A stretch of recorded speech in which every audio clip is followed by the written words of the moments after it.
জয় গুরু বন্দে পুরুষোত্তম। আমরা যে নিত্য ইষ্টভীতি করি, গুরুকে ইষ্টভীতি নিবেদন করে আমরা রোজ চলি, সেই ইষ্টভীতির ফলে কি হয়, এক দাদা একদিন, তখন ঠাকুর থাকাকালীন একটি ঘটনা বলছি।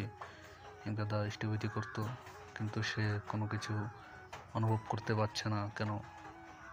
তিনি ভাবছেন ইষ্টভীতি করি, কিন্তু আমার কি হয় সেটা তো আমি কিছু বুঝতে পারছি না। সেই জন্য সে ঠাকুর বাড়ি গিয়ে সে যত ইষ্টভীতি করেছে সমস্ত টাকা ঠাকুর বাড়ি গিয়ে চেয়ে নিয়ে এসেছিল।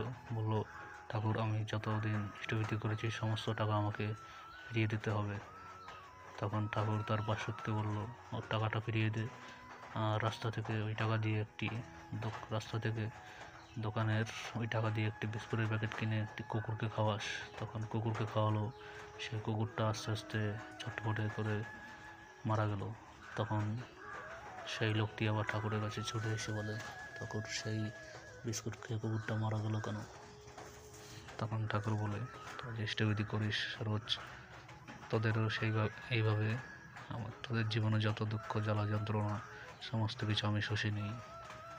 তো আমরা যে রোজ ইষ্টভীতি করি, ঠাকুর সমস্ত আমাদের দুঃখ জ্বালা যন্ত্রণা এভাবে শুষে নেয়।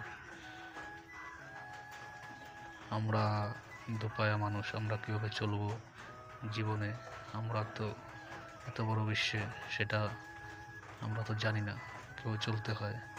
যিনি বিশ্বের সৃষ্টিকর্তা, সমস্ত প্রাণী সৃষ্টিকর্তা, তার যদি আমরা শরণাপন্ন হয়ে চলি, তাহলে তিনি আমাদের চলায়। তাহলে আমরা যদি তাকে ধরে চলি, সেই চলনটা হবে সেরা চলন।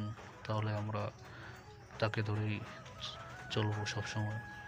জয় গুরু।